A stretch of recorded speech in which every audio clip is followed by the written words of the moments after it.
today's show is sponsored by DraftKings. Shout out to DraftKings. We know the top rated sports booking app in all of North America, baby. Safe, secure, and reliable. And we obviously know that they are an official partner of the NFL. And with Super Bowl 59 happening this weekend, you know you want to be involved. You know you want to tap into that thing. And the best way to do that is by getting active with the promo code for those that do indulge. All right. When you download the app, make that first bet of $5, you'll get $200 in bonus bets instantly. Use that promo code Moats on it one time for the culture. But at the same time, I understand you can get lost in that sauce.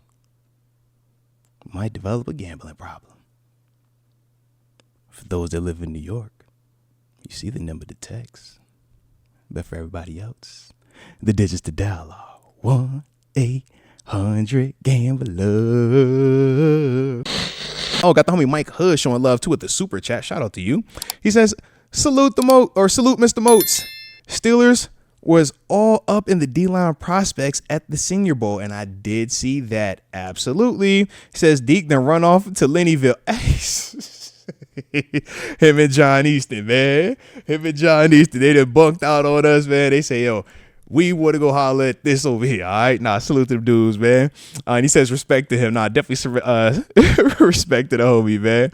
But yeah, the Steelers were very intrigued with the D-line prospects, or at least that was the energy they were giving off. That was their focus, man. At the Senior Bowl, a lot of reports were coming about the Steelers. Like I said, man, having that focus on those guys. And then I forgot, who did I talk to? Dale Lally. Obviously, we know he works with the Steelers Nation Radio, Steelers Audio Network is what we have changed the name to. But one of the guys that I work with over there as well, he was actually down there at the Senior Bowl.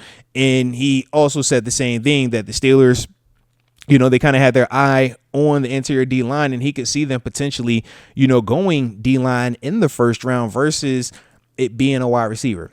Now, for me, when I think of D lineman in the first round, I'm like, yes, if you take the right guy, for sure, we can get behind that. Looking at the tape on a Mason Graham, I could see where that could be a guy that dudes would love. He is an absolute animal, could play the 0 in terms of nose, could play the 5 technique in terms of what we see in Cam Hayward or even Larry Ogunjobi. But he's one of those guys that, to me, body is built like old school Tyson Alualu. I'm looking at him. I'm like, yo, that's what Tyson Alualu looked like coming out of Cal. You got that, but I think you move a little bit better in space. You talk about a dude that could come in and really wreak havoc in the front. I'm looking at him with potentially Cam Hayward, Keanu Benton, Alex Highsmith, TJ Watt, Herbig rotating in. I'm like, hey, bro, that makes your run defense a lot better. That makes your pass rush a lot better. So there is a scenario, man, where I could for certain see, you know, the Steelers wanting to go D lineman in the draft early on versus going wide receiver, because you will, I mean, it's one of them things when we talk about wide receivers, because of how the position has become so popular. You have, you know, just even at the youth level, you're going to have way more wide receivers than you're going to have running backs and linebackers right now. So when you're talking about the 7-on-7s, different pass links, different, you know, things that dudes are able to do to develop as wide receivers or even as corners, it's like, it's a reason why these wide receivers are coming in and they're, you know, hitting the ground running. So in a way, I feel a little bit better about being able to tap in and get in wide receiver production in the second or third round. I think we can still find that type of talent. Whereas when you talk about that D-line, it's like, hey, how many of those dudes look like that? Because typically when you talk about big D linemen, it's like, yo, they either got the size and no motor, or they got motor and no size. So when you find the one that has both motor and size, it's like, yeah, that's the guy you pay. That's the guy that's Cam Hayward. That's the guy that's Chris Jones. You know, that's those type of dudes, man. The Casey Hamptons of the world.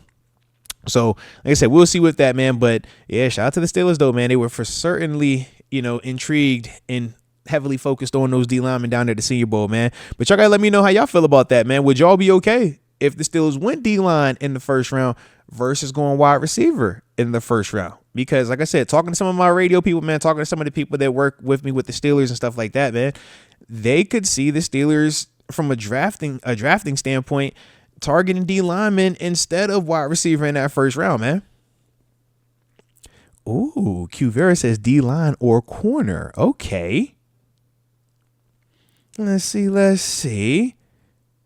Now, Richard Arbizo says, if T. Higgins is signed, then I'm okay with us taking a D lineman in the first round. Okay.